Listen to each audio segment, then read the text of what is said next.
In the councils of government, we must guard against the NFL draft, industrial complex.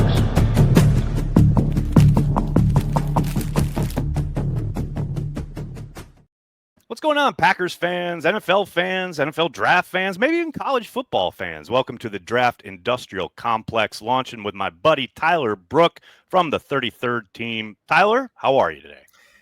Any day I get to talk about the NFL draft is a great day in my book. So obviously thrilled to be here. I know for the years I've known you, we've always kind of butted heads about, how much the draft actually matters. Yes. So the fact that you finally caved and we're here. The draft being in Green Bay, Wisconsin this year may have had something to do with that. And I'm glad you brought that up because let's start there, right? Let's talk about, first of all, let's get your background, because I know, obviously, CHTV, most folks wandering in here probably know who I am and what I'm about. But for yourself, and we've talked about this a little bit prior to recording, how did you, A, get into the draft, and B, what has that taught you as far as not just who these players are coming into the league, but about the game itself?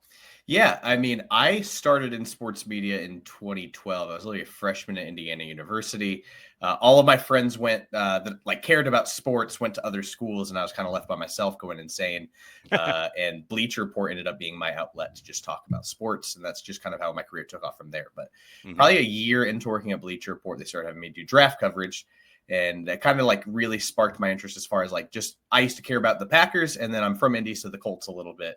And then the more draft coverage I started doing, I started realizing how much I was actually learning about the game of football on a position by position basis. So then I started watching more guys, and then I started, being like, what is this thing I keep seeing? Why are people doing this versus this? And then obviously the blow up of draft Twitter. And all these just different ideologies and things like that. You just learn everyone's takes, preferences, all of this. And I started to learn, as much as it is kind of an evaluation and learning about the game of football, it's also just kind of about, it's almost like an art, right? You're trying to figure out what tastes people have in certain things and ideologies and philosophies. And so the more I've followed it and the deeper I've gotten into studying it, it's just helped me just improve my knowledge base about football in general and not just my fandoms. And that's kind of ultimately where I found my passion in my career, is following the NFL draft. It kind of ended up leading to me coaching high school football the last few years as well. I love that. It's been another phenomenal experience.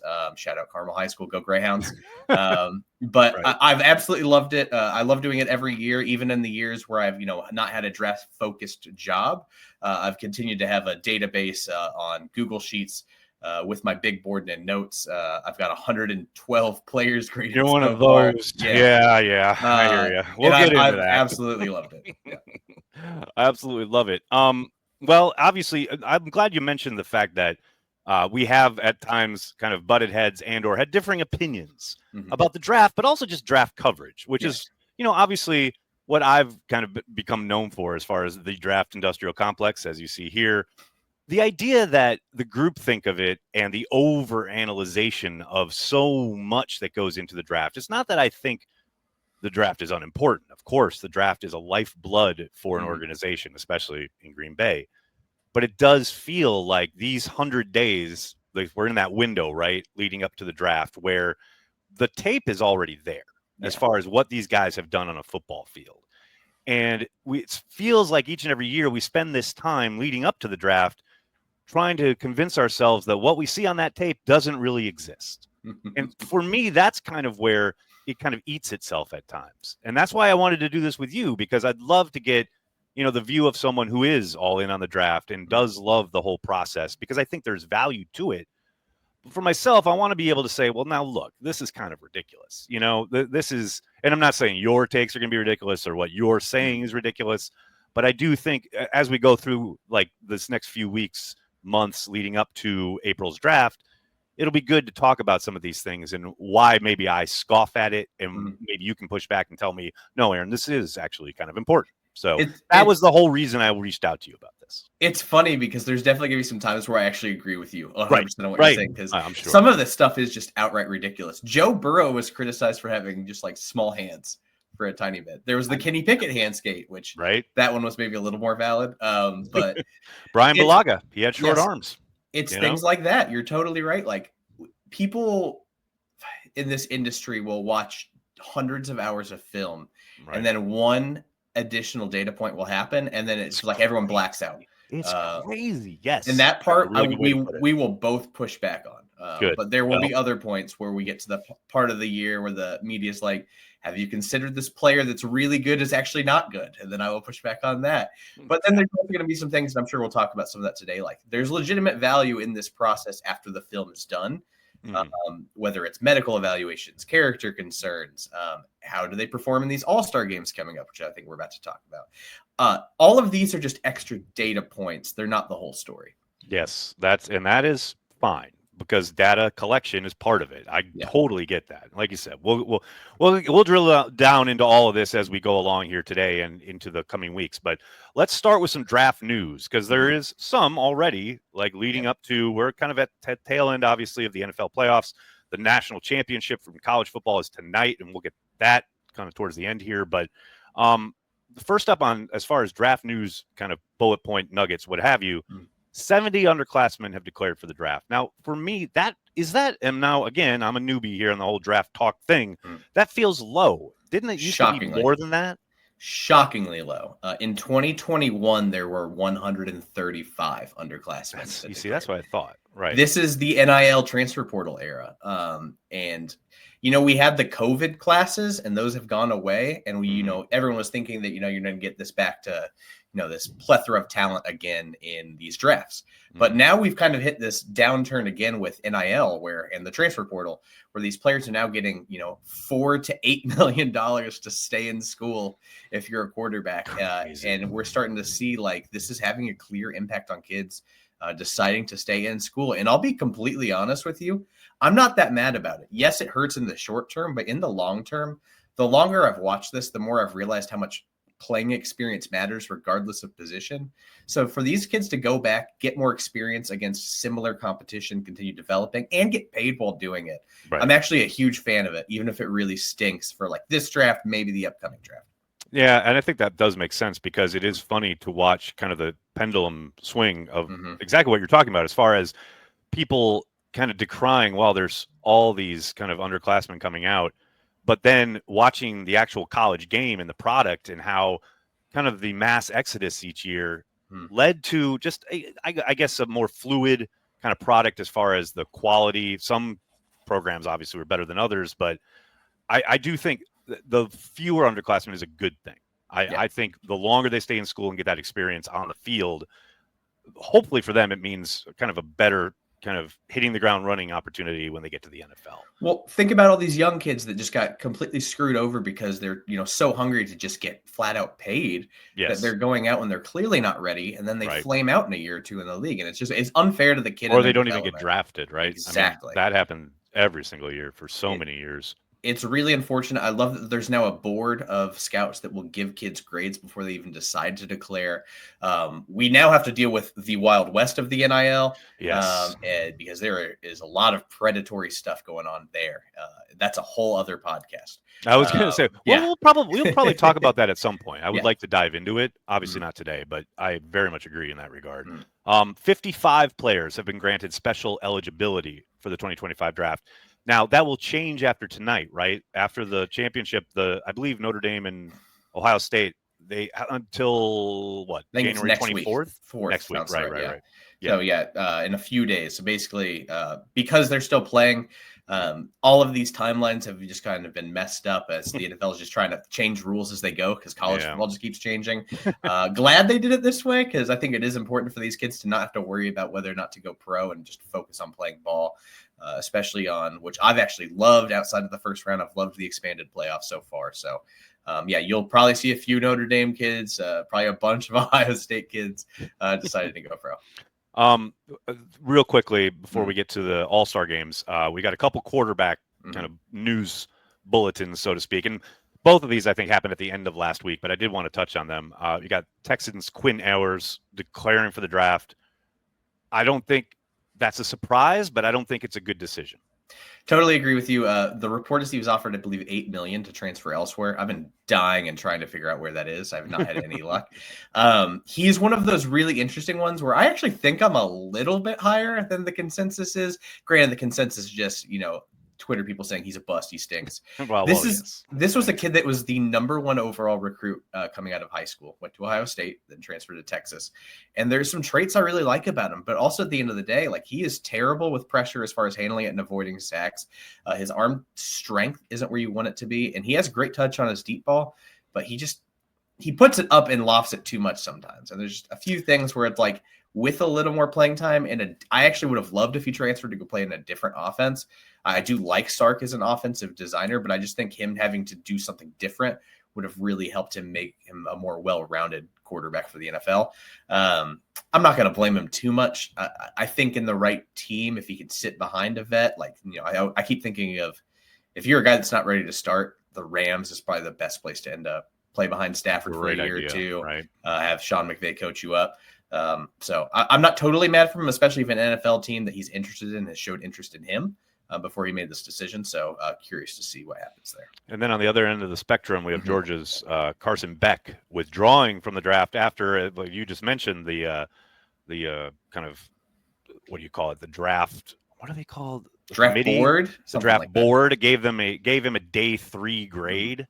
And he was like, yeah, I'll stick around. And now I believe he's going to be in Miami. Is that correct? Yes. The Hurricanes, which is where Cam Ward, who might be the first quarterback taken in this draft, transferred to, and obviously had a great year.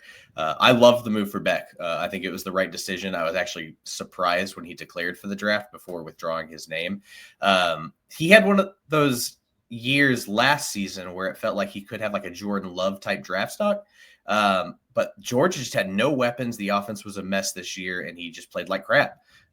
There's really no way around it. And so for him to go to a school that has legitimate playmakers and weapons and will continue doing recruiting and getting guys in the transfer portal, I think it's a good year for him to actually show what he's got. He will absolutely improve his draft stock. And meanwhile, he's making a nice chunk of cash to go to his girlfriend's college. So there you go. See there, I like that. That's the kind of human interest story we're interested in here. Some people don't love his girlfriend, so it's a little. Oh, can we just leave these kids alone? I agree. Let them be in love. Like, man, the amount of times I've seen like drama on Twitter or wherever about like these kids, they are like kids. Personal lives, like it just drives me insane. But I was an idiot at 23 years old, so I'm not going to judge anyone. I ain't saying nothing.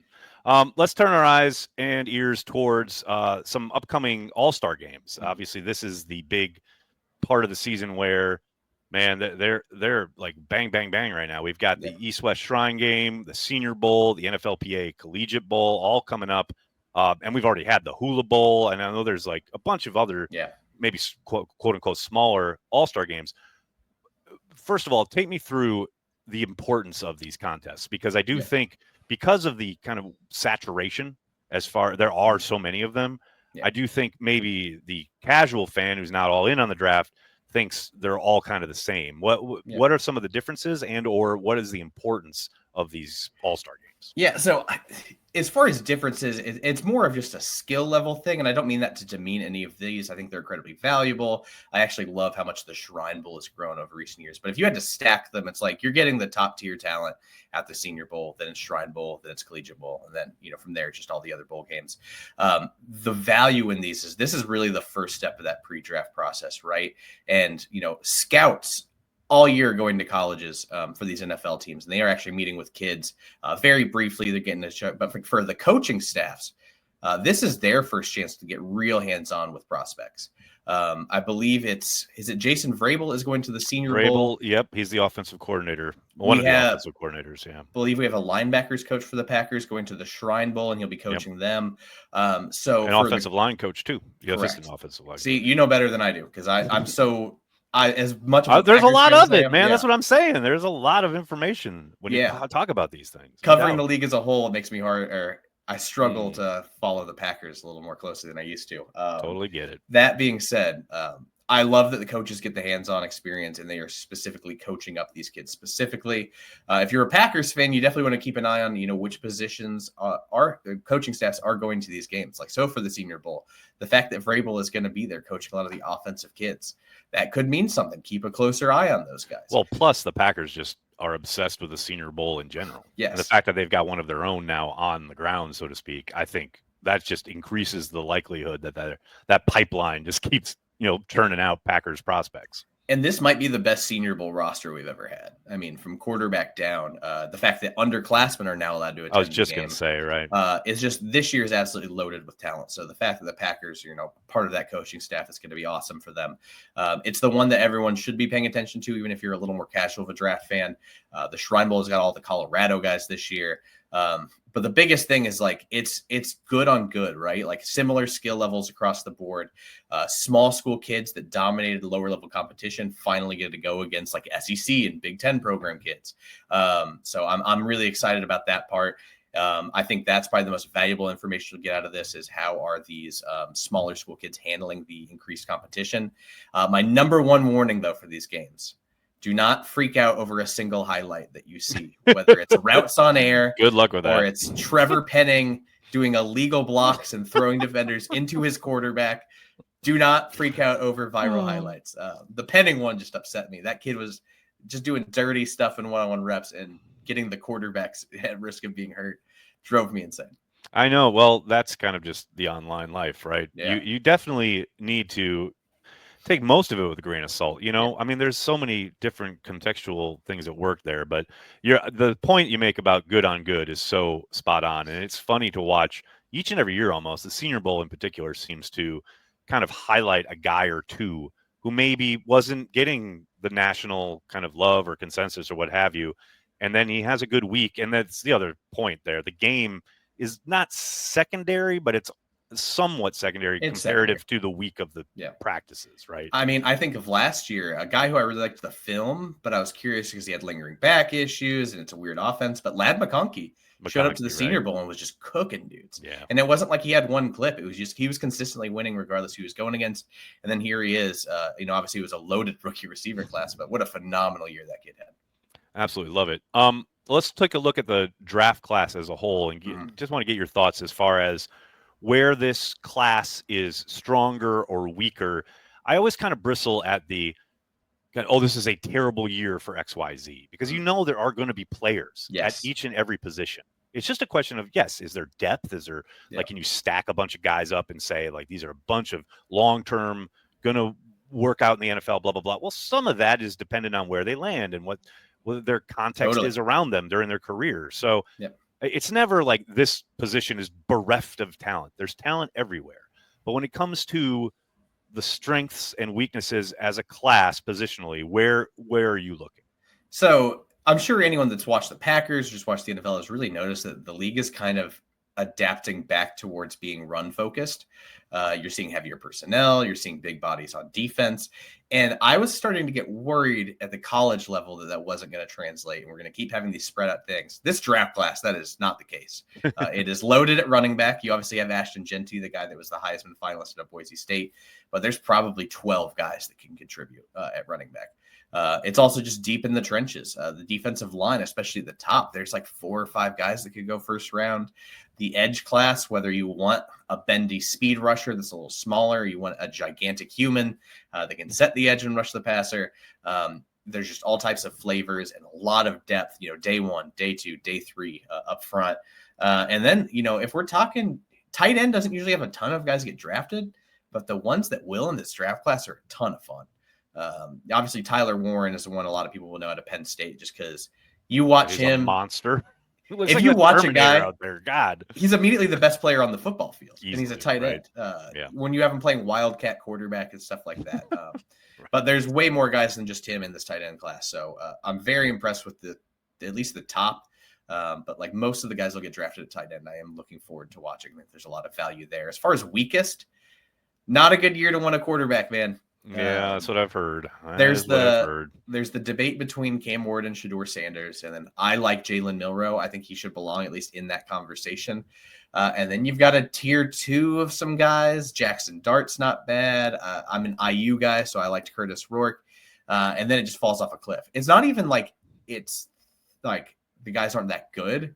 It's a combination of that, and there's not many of them. Because so many of these guys are going back to school. We just talked about Beck, Garrett Nussmeier out of LSU. I'm sure I'm forgetting like 12 other guys, but so many guys are staying in school. Right. It's just there's not many to choose from. So for these QB needy teams, I think that's another reason why, if you've been watching the news, there's so much buzz around, are the Vikings going to trade JJ McCarthy?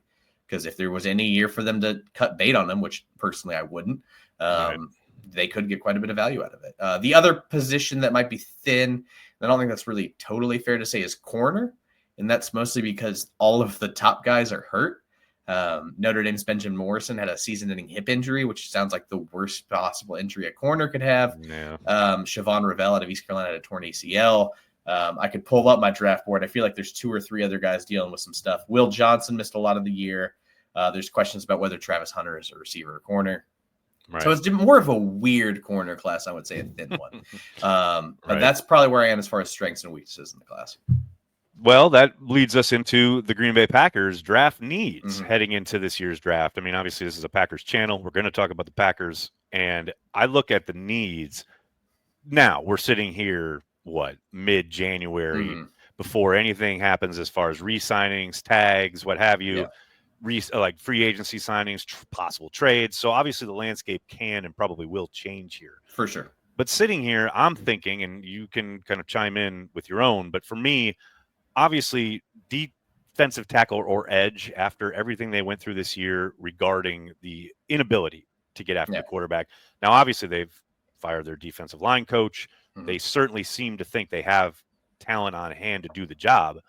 But I just think each and every year this is a need, right? As far as it's the most important thing on the field when it comes to the defensive side, and you can never have enough ammunition, so to speak. And look, Devontae Wyatt's going into the final year of his deal. Maybe they pull the 5th-year option. I doubt it. But you've got Rashawn Gary and Lucas Van Ness on the edge. But saw Rashawn somewhat inconsistent to start the year. Lucas Van Ness has done little to nothing. I think you just keep stockpiling there if it's possible. And then low key, I don't think there's any doubt that people would say corner is a need, though I don't think it's going to be the kind of driving force for them unless there's someone that falls to them early. So even at 23, I wouldn't be surprised. But I think you're always looking for corners, especially in the NFL where you can get wiped out real quickly by a couple of injuries. You're always in need of a corner. It's a premium position. But kind of like the maybe somewhat sneaky need for me anyway is tight end. Because you look at Tucker Kraft and the job he did this year, he's obviously on the up and coming track, right?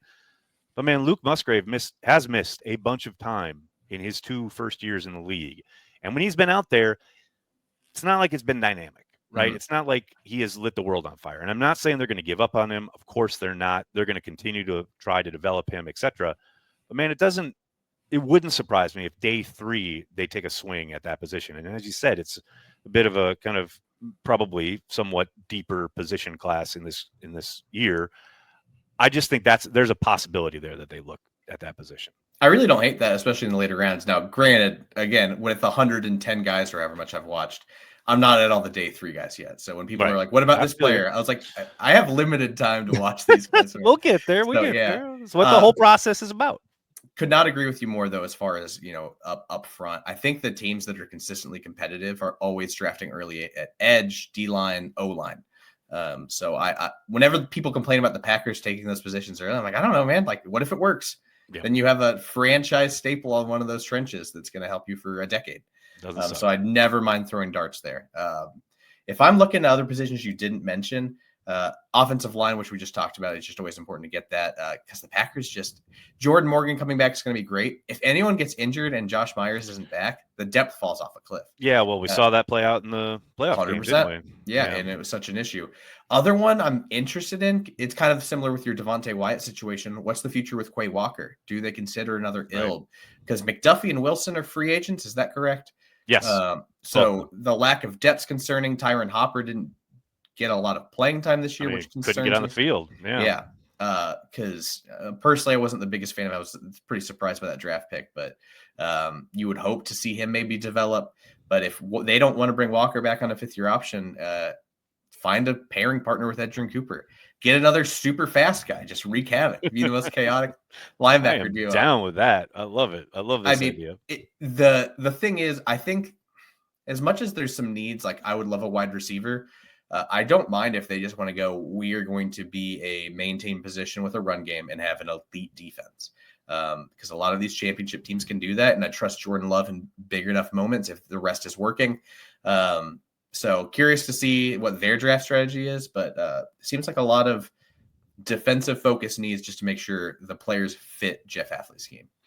Let's take a look at your kind of early favorite fits for this Packers team, because obviously, again, a lot will change. You'll probably possibly change your opinion on some of these guys or other guys in particular who maybe vault their way into this list, right? But first blush coming into the draft process, your favorite fits. Let's go kind of by position. At wide receiver, who do you got? Matthew Golden out of Texas. That's my guy. I will not shut up about him, and I feel horrible because it's getting kind of, my editors over at 33rd Team must hate me now. Any draft thing, I just feel like he keeps getting brought up. I did a full breakdown on him if you actually want to read it over at 33rd Team, but we'll link to it in the description of the video. I think he's just the complete package at receiver. 6 foot, almost 200 pounds. He's probably one of the faster receivers in this class, but it's not just the speed, it's varying speeds, mixing him up, decelerating. He does not sacrifice speed on his, speed cuts or double moves deep downfield. So he's got all the speed and route running ability, but he also is fairly physical at the catch point. He's an acrobat near the sideline to get his feet in bounds. He can do so much and run a pretty flushed out route tree. I just think he's a complete receiver as far as a pass catcher. I know LaFleur is obsessed with his blockers, but if you had to make an exception for a guy, and I don't even think he's that bad as a blocker, man. Well, he can be coached up. Come on. Exactly. It's Coach him up. Specialty. I am floored by his tape. I wouldn't be surprised if he went top 15. I know. I hate it because like when I very first started kind of just peeking in at college football, I really liked his game. Yep. And then, towards the end of the year, I was like, God, he's easily my first initial draft crush. Mm-hmm. And all like kind of the early preliminary stuff I had read was like, oh, he's a top 100 pick. Like people were like, oh, maybe he gets into the top 50. Now, like yourself, you're talking about maybe top 15. It's like, no, we got to stop talking about this kid. He just dominated. I need him to wait. He was too good, and he was too good when it mattered the most. Right. And that's probably what I love most about him. And his final college game, he gets a pretty bad rolled ankle. I know he didn't do a lot, but the fact that he came back onto the field and tried to step up for his team, that says a lot to me about the player as well and how he's wired. What about at offensive line? Like you said, the Packers, I mean, you got to win in the trenches, and the Packers are always looking to add O-line. I think out of the last 20 years, they've not taken an offensive lineman like once. Yeah. So they'll definitely be looking at the position. Now, obviously, traditionally, they do that on day 3.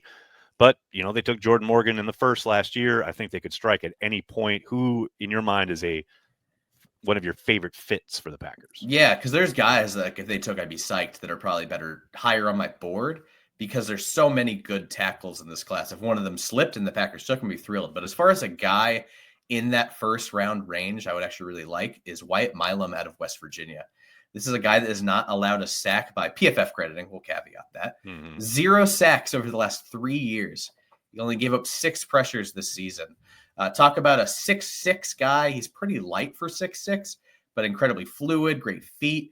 The concern about him is that he's not that strong in the run game, but for a 6'6" guy, his pad level is outstanding and technique-wise outstanding in the run game, and it really helps him make up for that lack of play strength. So I think he's a guy that could play tackle. I think he could play guard. I think he played all over the offensive line in college at West Virginia. So he just screams Packer to me because he's a fluid athlete. He's got great measurables, and the technique's already there. That's one of your favorite things in Green Bay. If you can play everywhere, listen. You're on their radar. Whoever they take at O-line, I'll just trust them. That's the one position when the Packers take a guy, I'm like, he'll probably be good. History is your guide, no doubt about it. What about at edge? Okay. Justice Mosqueda and I have been talking about this guy. He's not going to be there at 23. And some Packers fans are going to say it's absurd to even think that. But Shamar Stewart out of Texas A&M is like a 6'4", 290-pound edge. And you're going to hear that and be like, yeah, that's a good 290? Yes. I describe him as thick, slender man because when he stands straight up, right, his arms reach down to below his knees. So obviously you've got the profile of height, length. He's incredibly explosive. he has freaky bend for a guy that size. And my favorite aspect of him is as a game goes on, if he's getting beaten a certain way, you can watch the gears turning and he will change his course of action and find a way to start winning. And I think that's an underrated trait for a guy that hasn't played a ton of college football. The argument against him is a lack of production. Justice brings up a great point of that with the way that college defenses play nowadays, especially against dual threat quarterbacks. They're really not as focused on sacks as they are containing mobile rushers and generating pressure. And Shamar can absolutely do that. I think for a 4-3 scheme, he's a perfect fit. He will have a Trayvon Walker ascension, and he will be a potential top 10 pick. So we need to start a whisper campaign about all his negative traits and just no sacks. What is up with that? I mean, all that lack of production is damning in my eyes. So we're going to have to tweet that out every day for the next 100 days to get him down to 23. What about a defensive line? Now, this is a kid I think I from what I've seen, I would love in a Packers uniform. Listen, the top of the D-line class is loaded, and a lot of these guys are talking about first-round picks. We got a guy we'll talk about in a second that's not, but I'm torn. I would take any of the top D linemen in this draft in the first, but Tyleik Williams, one look at him. He's the widest human you'll see. I mean, it's absurd. Right. That is a broad man, broad young lad. My favorite trait about this guy, though, as a guy that's had to coach linebackers and just defensive players in general, one of the hardest things with kids to teach them is how to actually take on a block. You want to launch with your hips. You want to get extended. You want to rip off and get disengaged so you can make a play on the ball carrier. I would show every defensive lineman I would coach, I would want to show them Tyleik Williams. For as big as he is, his explosion out of his stance, staying low, and then getting all the way extended on a guy and then just throwing him off to make a play on the ball carrier. I think he's the best in this class at doing so. And he's just so wide and strong. He can bull rush and collapse the pocket. He's not going to be the quickest guy you're going to see, but that shouldn't be surprising at his frame. I can pull up the numbers in 2 seconds. He is 6'3", 327 pounds. It's just absurd. Lord have mercy. I'm obsessed with it. I think he'd be a great fit for, stopping the run, plugging holes. Again, you're just so wide. Multiple blockers are going to have to take you on. Who's that going to free up? I mean, Cooper. I was going to say that could be your TJ Slayton replacement right there. There you go. If you're really looking to move on for the Packers and not wanting to spend the money there. What about at linebacker? We talked about the potential to bring in depth at that position. It's weird to me. Linebacker in general is such an influx position. Like sometimes you have some guys who are each and every year, it seems, in a draft where, they're really super talented, but they almost always fall, or they have in the past. But how do you see fitting for the Packers this year? If Jeff Hafley wants to keep going this route and he's not as worried just about a guy that eats blocks and engages kind of like classic thumper. A thumper, right? If you don't want a thumper, the guy that I would love to pair with Edgerrin Cooper is a guy named Chris Paul Jr. I'm actually interviewing him tonight and doing a story on him for 33rd Team. I'm really looking forward to chatting with him. This is a guy that's only like 235 pounds. He might be the best tackler at any position in this draft. Sub 5% missed tackle rate. He, for being a little on the lighter side, is the most fearless guy you'll watch on tape. He flies into tackles like his life depends on it. Whether it's taking on blocks, he just reads things, he can fly through. And then he's got the movement skills to be a real asset in coverage. I think he's going to be a riser over the next few months because the people that are late to him watching him on tape are going to be blown away. What about at corner? Again, it's always a position of need, a perimeter dude or slot guy. Where are you seeing a corner? Yeah, so there's a big argument about Jahdae Barron and where he belongs as a slot or outside guy. And personally, with the Packers, don't really care. If you want to figure out where that works, I'll take him at either spot. But this is a guy, he was I don't remember the name of the award. I apologize, but best defensive back in the country won that. A guy that allowed 0 touchdowns. Probably the Bao Zhu Award. I'm sure that's what it's called.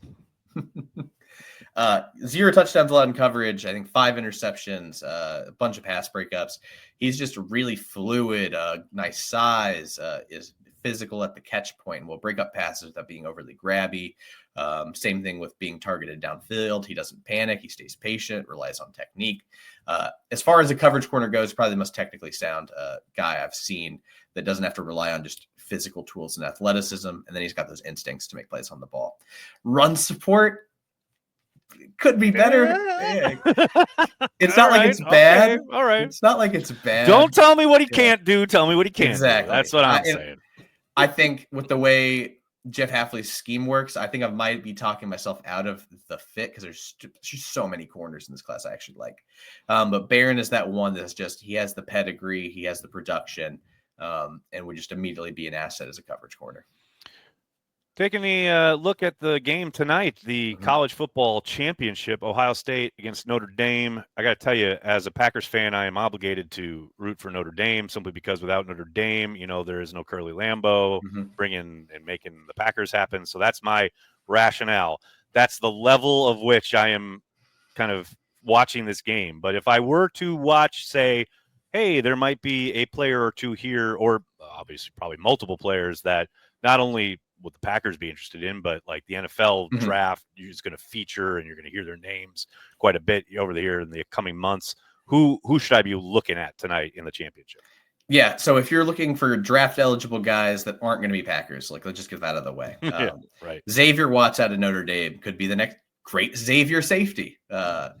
Notre Dame Xavier Watts is the best ball hawking safety in college football. He has 13 interceptions over the last 2 seasons. But the thing I loved about him this year is his improvement is a run defender and filling the alley. Because as fast as he is, ball hawking as a single high safety, he's just as fast downhill closing against the run. He's just diagnosed runs so much better this year, and his missed tackles aren't that bad, but just flies downhill, breaks up bubble screens, runs, all of that. He's probably Notre Dame's best player overall. And then 2 other guys, if you're looking just generally, are the 2 Ohio State running backs, Travion Henderson and Quinshon Judkins. Henderson's the more of the shifty guy, where Judkins is the downhill guy, but 2 very fun running backs. If you're looking for a Packer, Jack Sawyer, the edge. If you remember with Gus Johnson's call where he lost his voice and his scream. Yes.